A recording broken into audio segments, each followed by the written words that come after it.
4 doors, estate style, possible roof rails, even a possible roof box, and 2 bicycles at the rear. Welcome to hell for every purist sports car fan of Porsche. And welcome to heaven for every electric vehicle Porsche fan who wants to have the most practical version. This is the all-new Porsche Taycan Cross Turismo. So what is it? A pure nightmare for the brand? Or is it the wet dream for every EV fan who wants to drive a practical Porsche? Let's find out.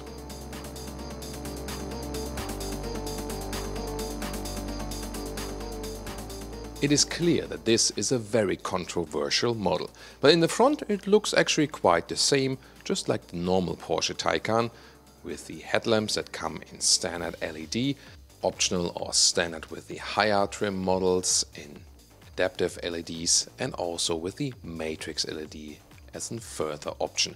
The Turbo S, of course, will feature most of the optional features. But then the side profile is really striking, of course. First of all, it receives a crossover look, here with the black claddings at the wheel arches, and then with an off-road package you can get additional off-road flaps that stress the off-road look and even serve as a protection. The Taycan Cross Turismo stands 3 cm or approximately an inch higher than the standard Taycan, and with the off-road driving mode, the air suspension, standard air suspension, 3 chambers, it can even lift further 3 cm or an inch up to give you even more ground clearance. So soft off-roading will indeed be possible then with this one. The look, of course, because the car stands higher, is really different. See the wheel arches either in this matte look or in this high gloss black look available, and of course the rear roof shape rather straight, not with the falling roofline, but still they kept the strong shoulder design. And the rear, once again, the light strip that goes all the way over the vehicle, unless the look is not blocked by these 2 e-bikes that are indeed specifically developed for Porsche and are also available for purchase. The rear bike carrier can, by the way, even carry up to 3 bicycles. So what do you think here about the exterior? Does it fit to a Porsche at all? Do you think this crossover look works? I mean, we've seen it with the SUVs, of course, and when Porsche was launching SUVs, everyone was first saying like, oh my god, a Porsche SUV, it's not possible, don't do that. Well, then came the Porsche EVs. They are also quite successful now and people love them. Well, and now the crossover EV, something new definitely. So is it totally against your understanding of what Porsche is? Or do you think it's a great step forward?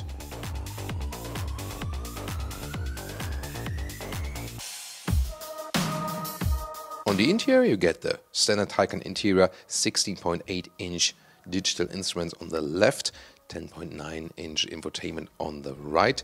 With the off-road package, the Sports Chrono package is, so to say, changed to a compass. You have an analog compass in the central part.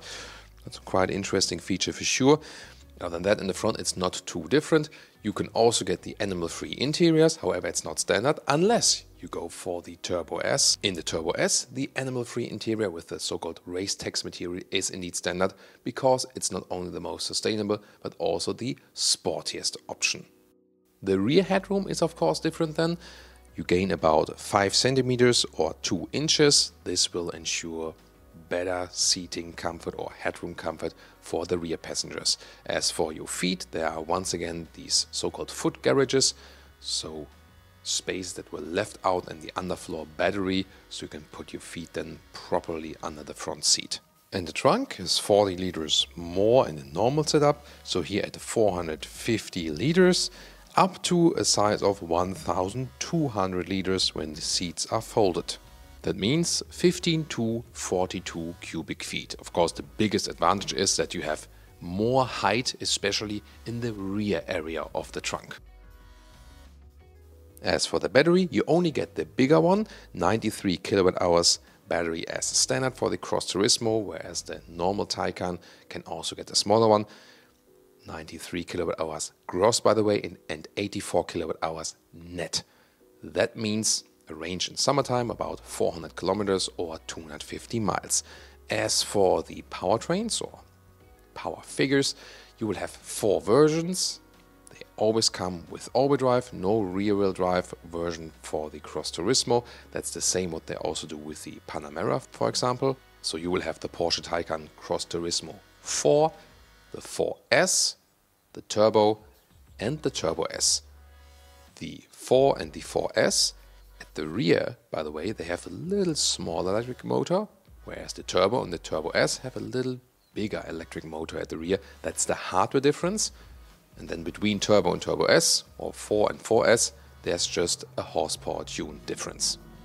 Acceleration figures will be just the same as with the Taycan sedan, will be around 4 seconds for the 4 and the 4S, and around 3 seconds for the Turbo and the Turbo S. Recharging, once again 11 kilowatt AC, optional, sadly it's an option, 22 kilowatt AC, and DC charging up to a peak of 270 kilowatt. In our test with the Taycan Turbo S sedan, we recently scored around 240 kilowatt, so that's actually quite impressive already.